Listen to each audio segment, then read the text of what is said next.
Sukses dan popularitas adalah senyawa memabukkan yang terkadang membuat seseorang tergoda hingga jatuh tergelincir. Indra Bruggman tak menginginkan hal itu, sebab sukses dan popularitas yang disandangnya hanyalah titipan semata.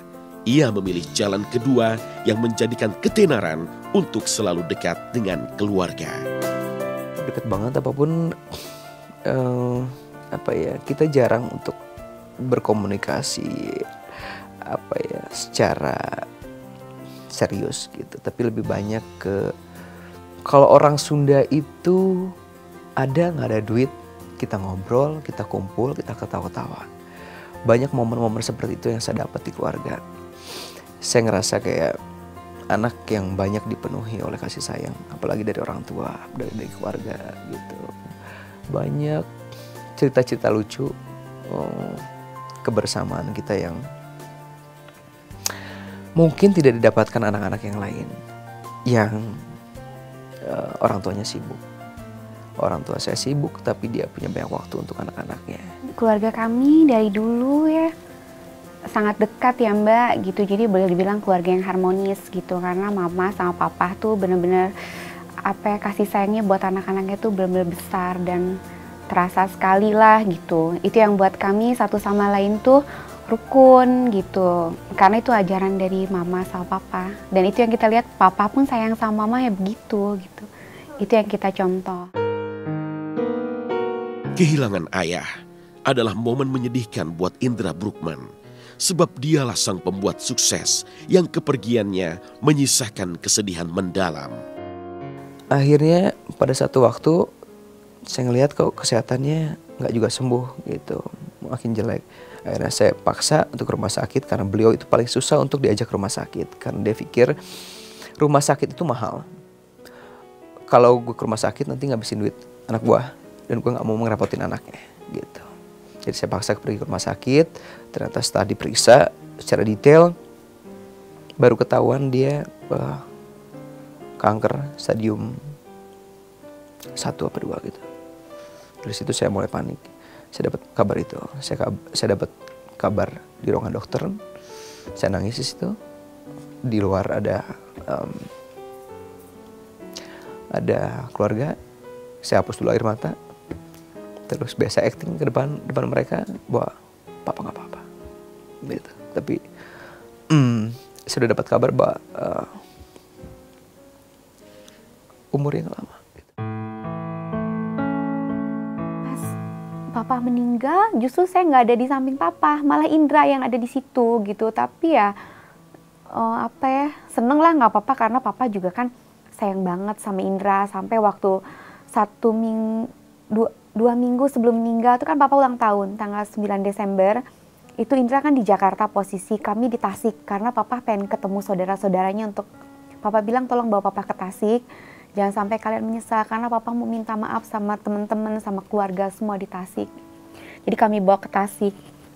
Pas ulang tahun tuh Indra kirim kue kan ke Tasik. Terus kita bilang karena papa kondisinya udah nggak bisa ngelihat, kami bilang, papa ini kue dari Indra, hadiah ulang tahun, papa mau apa gitu. Dia cuma bilang, tolong papa mau bilang terima kasih sama Indra gitu. Jadi saya rekamin suara papa, saya kirim voice note ke Indra gitu. Itulah sampai sekarang tuh rekaman suara papa sampai sekarang masih ada gitu, dan kadang-kadang kami putar gitu kalau lagi kangen gitu. Karena terakhir itu papa udah nggak bisa lihat, dia udah buta matanya. Ngomongnya juga terbata-bata gitu. Jadi paling dia bilang sama keluarga di rumah, dia bilang terima kasih buat saya. Itu yang bikin saya iri, karena sebenarnya semenjak papa sakit itu divonis papa kena kanker, itu kan saya sempat tinggal kan di Kalimantan ikut suami. Jadi pas di telepon papa kena kanker sakit tuh saya pulang, jadi mendampingi papa, benar-benar saya ngerawat 24 jam sama adik saya sama keluarga. Tapi yang memang 24 jam ada tuh kan saya sama adik saya yang bungsu gitu. Jadi dari mulai gantiin pampers apa segala macam tuh papa kan nggak mau sama orang lain gitu. Di saat papa mau meninggal itu justru saya lagi pergi 1 hari sebelum papa meninggal, karena memang ngelihat kondisi papa tuh sedih ya Mbak, maksudnya saya mau papa sembuh, tapi ngeliat kondisi dia yang semakin hari kayaknya semakin parah gitu. Saya cuma berdoa sama Allah, ya Allah nggak apa-apa deh. Kalau papa mau dikasih sembuh, tapi kalau papa mau diambil, tolong dalam keadaan yang husnul khotimah gitu, yang bawa amal baik. Tak lagi memiliki ayah, maka Indra mengalirkan kasih sayangnya pada ibu. Di tiap guliran hari, segala cinta itu tertumpah buat sang bunda. Sebab ia enggan merasakan pahitnya kehilangan yang kedua sebelum bisa membahagiakannya. Saya ngerasa bahwa apa yang saya lakukan terhadap buat orang tua saya itu masih belum cukup sampai sekarang. Karena pengorbanan mereka yang sudah begitu besar, rasanya tidak akan pernah cukup bagi seorang anak untuk bisa membalas semua kebaikan mereka. Jadi sampai sekarang saya berusaha untuk tetap menyenangkan orang tua, terutama ibu. Apalagi setelah kepergian ayah, saya lebih banyak memberikan perhatian pada beliau gitu kan. Lebih memperhatikan kesehatannya, jangan sampai nanti mama itu seperti papa gitu. Yang akhirnya dia sakit selama berbulan-bulan. Saya selalu mengecek kesehatannya. Kemanapun saya pergi selalu saya usahakan untuk saya ajak. Saya punya banyak waktu untuk untuk mengajak beliau jalan-jalan. Saya tahu dia sangat terpukul, cuman kan dia bukan tipikal orang yang kayak, kok kita kan perempuan tuh lebih lebih mengeluarkan nangis atau apa gitu. Kalau Indra kan enggak, dia lebih diam, tapi saya tahu bahwa dia sangat terpukul, malah mungkin lebih terpukul dari kami gitu. Saya beruntung punya ibu seperti beliau yang saya lihat pengabdiannya pada suami, yang tidak pernah marah sama suami, yang tidak pernah melawan sama suami. Bagaimana dia merawat anak-anaknya, atau pada saat mereka almarhum papa sama mama berantem gitu, saya masih lihat mama saya itu menyediakan kopi buat almarhum. Itu yang akhirnya membuat saya kalau punya pasangan mau seperti itu. Merengkuh sukses sebagai artis sinetron, juga sukses sebagai model dan bintang film. Lantas apa lagi yang dikejar seorang Indra Bruggman? Jika tanya itu yang terucap, maka dengarlah kearifan dan kesederhanaan kata si anak desa ini. Ya, kalau dibilang sukses, saya cukup alhamdulillah. Maksudnya bisa mendapatkan apa yang saya punya sekarang, yang sebelumnya nggak pernah terpikirkan gitu.